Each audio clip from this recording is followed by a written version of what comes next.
नमस्कार, स्वागत है आपका हमारे चैनल पर। दिल्ली में दिल्ली के मुख्यमंत्री अरविंद केजरीवाल और उपराज्यपाल वीके सक्सेना के बीच में लेटर वॉर अब जो है वो लगातार बढ़ता हुआ नजर आ रहा है। आपके लिए बता दें कि कल दिल्ली के उपराज्यपाल वीके सक्सेना ने अरविंद केजरीवाल के लिए भेजा था पत्र, जिस पर उन्होंने लिखा था कि अब चुनाव खत्म हो चुके हैं, आओ मिलकर बैठकर बात करें और तब मिलकर बैठेंगे तभी कुछ चीजों का समाधान निकलेगा। और आज उसी का जवाब दिया गया है दिल्ली के मुख्यमंत्री अरविंद केजरीवाल की तरफ से दिल्ली के एलजी वीके सक्सेना को, जहां एक तरफ अरविंद केजरीवाल ने मीटिंग में आने के लिए कर दिया है हाँ कि चलिए बैठकर मिलकर बातें करते हैं, और उसी के साथ अरविंद केजरीवाल की जो बौखलाहट है वो फिर एक बार नजर आई है उनके इस पत्र में जो उन्होंने लिखा है दिल्ली के एलजी वीके सक्सेना के लिए। दरअसल अरविंद केजरीवाल ने अपने ट्विटर पर अपने लेटर और एलजी के लेटर की दोनों कॉपियां शेयर करते हुए लिखा है कि वो जल्द ही वीके सक्सेना जो कि दिल्ली के उपराज्यपाल हैं उनसे बैठक करेंगे, उनसे चर्चा करेंगे और गवर्नर हाउस से टाइम लेंगे। तो इसी के साथ उन्होंने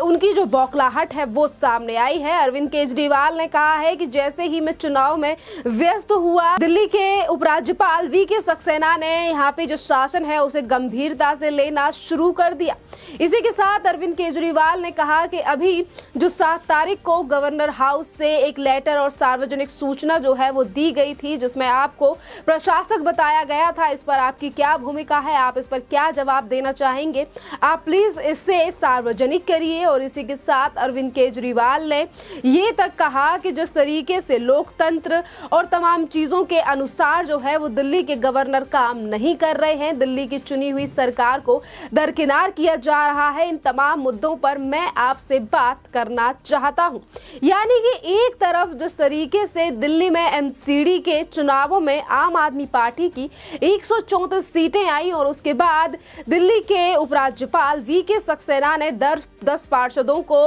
मनोनीत किया और इसी के साथ हज कमेटी को लेकर भी फैसला लिया गया। इसी को लेकर आम आदमी पार्टी आज तक यानी कि दिल्ली के उपराज्यपाल वीके सक्सेना को लगातार घेरने का प्रयास करती आई है। कभी वो ये कहते हैं कि दिल्ली के सरकार को काम नहीं करने दिया जा रहा, तो अब ये तक कहा जा रहा है कि आपकी भूमिका क्या है। अगर हर जगह पर इसी तरीके से एलजी फैसला लेते रहेंगे तो क्या दिल्ली सरकार अब किस चीज पे फैसला ले, सरकार की अनदेखी हो रही है। तमाम इस तरीके से जो बातें हैं वो अरविंद केजरीवाल की तरफ से की गई हैं। और इतना ही नहीं, बौखलाहट में अरविंद केजरीवाल के इस पत्र में इतना तक लिखा गया है कि जो एलजी की तरफ से फैसले लिए जा रहे हैं ये लोकतंत्र पर बड़ा प्रभाव डालेंगे। दरअसल सीएम ने अपने पत्र में कहा है कि हालांकि पिछले कुछ दिनों में एक महत्वपूर्ण चर्चा शुरू हुई है जिसका प्रभाव भारतीय लोकतंत्र महत्वपूर्ण पड़ा है, मैं आपसे आग्रह करूंगा कि कृपया उन मुद्दों पर अपना स्टैंड सार्वजनिक करें। आपने चुनी हुई सरकार को दरकिनार कर 10 एल्डरमैन, पीठासीन अधिकारी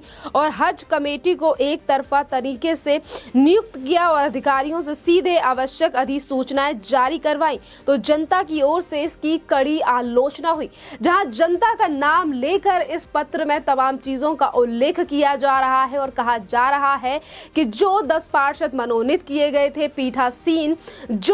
पीठासीन को लेकर जो नाम फाइनल किया गया था उपराज्यपाल की तरफ से, इन तमाम फैसलों का जनता की तरफ से विरोध हुआ। पर असलियत यह है कि जनता की तरफ से इन तमाम मुद्दों का विरोध नहीं किया गया, बल्कि जनता जी जानती है भली भांति कि दिल्ली एक केंद्र शासित राज्य है और यहाँ पर दिल्ली के उपराज्यपाल वीके सक्सेना को संवैधानिक और लोकतंत्र तरीके से फैसला लेने का अधिकार है। और अगर आवाज उठाई गई और इस पूरे मुद्दे को यानी कि जो फैसला दिल्ली के उपराज्यपाल वीके सक्सेना की तरफ से लिया गया, इसको लेकर अगर लगातार बातें बनाई गई और ऑब्जेक्शन उठाया गया तो वो कोई और नहीं बल्कि आम आदमी पार्टी के नेता रहे, चाहे फिर वो संजय सिंह हो, आतिशी सिंह मारलेना हो या फिर खुद दिल्ली के मुख्यमंत्री अरविंद के डिप्टी सीएम मनीष सिसोदिया, या फिर इसके अलावा हम बात करें विधायक सौरभ भारद्वाज ने कल प्रेस कॉन्फ्रेंस के जरिए यही मुद्दा उठाया था। दिल्ली के उपराज्यपाल वो लोग कौन हैं जिन्हें एलजी के द्वारा कानूनी तरीके से एल्डरमैन नियुक्त किया गया है, इस तरीके से सवाल जो हैं वो सौरभ भारद्वाज की तरफ से पूछे गए थे। इतना ही नहीं, उन्होंने संविधान को लेकर भी तमाम बातें की कि अगर संविधान का आर्टिकल 243 आर कहता है कि ये लोग जिन्हें कोई एडमिनिस्ट्रेशन का अनुभव होगा, लेकिन नैतिकता पहाड़ पर चढ़कर केजरीवाल जी को गाली देने वाले एलजी बीजेपी के कार्यकर्ता ढूंढ कर ले आए। यानी कि जो 10 पार्षद मनोनीत किए गए थे उनको जो है सौरभ भारद्वाज की तरफ से कहा गया कि ये एलजी सिर्फ उन्हें ही ढूंढ के लेकर आए जो बीजेपी के कार्यकर्ता हैं, और इसी तरीके से लगातार जो सवाल हैं वो आम आदमी पार्टी की तरफ से उठाए गए और इन्हीं तमाम चीजों को अरविंद केजरीवाल ने अपने पत्र में लिखकर भेजा है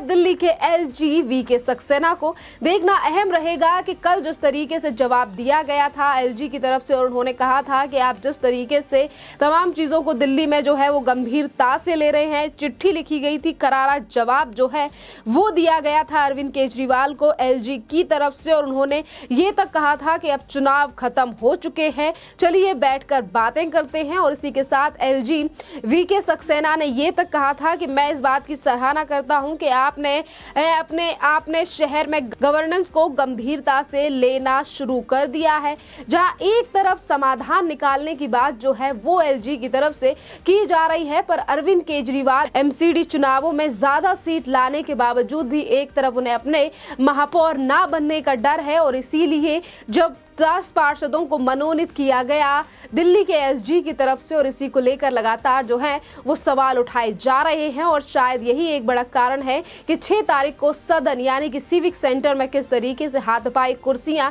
जो हैं वो तोड़ी गई, आम आदमी पार्टी के कार्यकर्ताओं की जो तमाम फुटेज है वो भी सामने आ रही है, जिसको लेकर बीजेपी भी लगातार धरना प्रदर्शन आम आदमी पार्टी के खिलाफ करती हुई नजर दिल्ली की सड़कों पर आ रही है। इसी के साथ अगर हम बात करें कि ये जो मुद्दे आज आम आदमी पार्टी की तरफ से उठाए जा रहे हैं, एलजी की शक्तियों को लेकर लगातार सवाल उठाए जा रहे हैं कि एलजी बीजेपी के साथ मिलकर काम कर रहे हैं, एलजी दिल्ली की सरकार को दरकिनार कर रहे हैं, मैं बैठकर एलजी से बात करूंगा, मैं उनके जवाब का इंतजार कर रहा हूं। इन तमाम चीजों का आज अरविंद केजरीवाल ने अपने लेटर में जिक्र तो किया है, तो वहीं दूसरी तरफ जिस दिल्ली की जनता का उन्होंने हवाला दिया कि दिल्ली की जनता ने सवाल उठाए, वो एलजी के फैसले से खुश नहीं है, तो आज वही दिल्ली की जनता अरविंद केजरीवाल से ही सवाल पूछ रही है और ये कह रही है कि अगर एलजी के फैसले लोकतांत्रिक लगते हैं, अगर आपको लगता है कि वो संविधान के अनुसार नहीं चल रहे हैं, या फिर वो भारतीय जनता पार्टी या फिर हज कमेटी में जिस तरीके से कांग्रेस के पार्षद का नाम आया, अगर वो इस तरीके से आपके साथ चीजें कर रहे हैं, तो आपको प्रेस कॉन्फ्रेंस और चिट्ठी लिखने की बजाय सुप्रीम कोर्ट जाना चाहिए और इसी तरीके से हर दूसरे दिन प्रेस कॉन्फ्रेंस करके फुटेज नहीं लेनी चाहिए। इस तरीके से जो है अब निशाना दिल्ली की आम आदमी पार्टी सरकार के ऊपर ही साधा जा रहा है, क्योंकि अरविंद केजरीवाल ने अपने लेटर में ये तक कहा कि चुनाव के चलते हर कोई जो है वो अपने प्रदेश से बाहर रहता है, चाहे फिर वो प्रधानमंत्री नरेंद्र मोदी की बात करें, अमित शाह की बात करें, या फिर उनके और जो मुख्यमंत्री हैं जिसमें योगी आदित्यनाथ, शिवराज चौहान। इसी के साथ उन्होंने 1-2 मुख्यमंत्री का जिक्र और किया। उन्होंने कहा ये भी चुनावों के चलते गुजरात और दिल्ली में व्यस्त थे, पर सिर्फ दिल्ली में ही क्यों हमारी शक्तियां, यानी कि मैं अगर व्यस्त था तो मेरी जगह पे काम यानी कि गंभीरता से दिल्ली के एलजी ने लिया। पर अरविंद केजरीवाल ये आरोप और बौखलाहट दिखाते हुए ये भूल गए, चाहे वो उत्तर प्रदेश हो, मध्य प्रदेश हो, जिन भी राज्यों के मुख्यमंत्री का नाम अरविंद केजरीवाल ने लिया है वो केंद्र शासित राज्य नहीं है। और केंद्र शासित राज्य की अगर बात करें तो दिल्ली केंद्र शासित राज्यों में से एक है, देश की राजधानी है, और यहाँ पर नियम कानून तरीके जो हैं वो थोड़े से हटके हैं, पर उसके बावजूद भी अरविंद केजरीवाल की सरकार के जो मंत्री हैं, नेता हैं, दिल्ली के एलजी वीके सक्सेना को निशाना सिर्फ इसीलिए बना रहे हैं, शायद उन्हें एमसीडी चुनावों में अपनी हार का तो नहीं है डर, और इसीलिए उनकी बौखलाहट समय समय पर आ रही है सामने। खैर, इस पूरे मामले पर आपकी जो भी राय हो आप हमें कमेंट करके जरूर बताइए। धन्यवाद।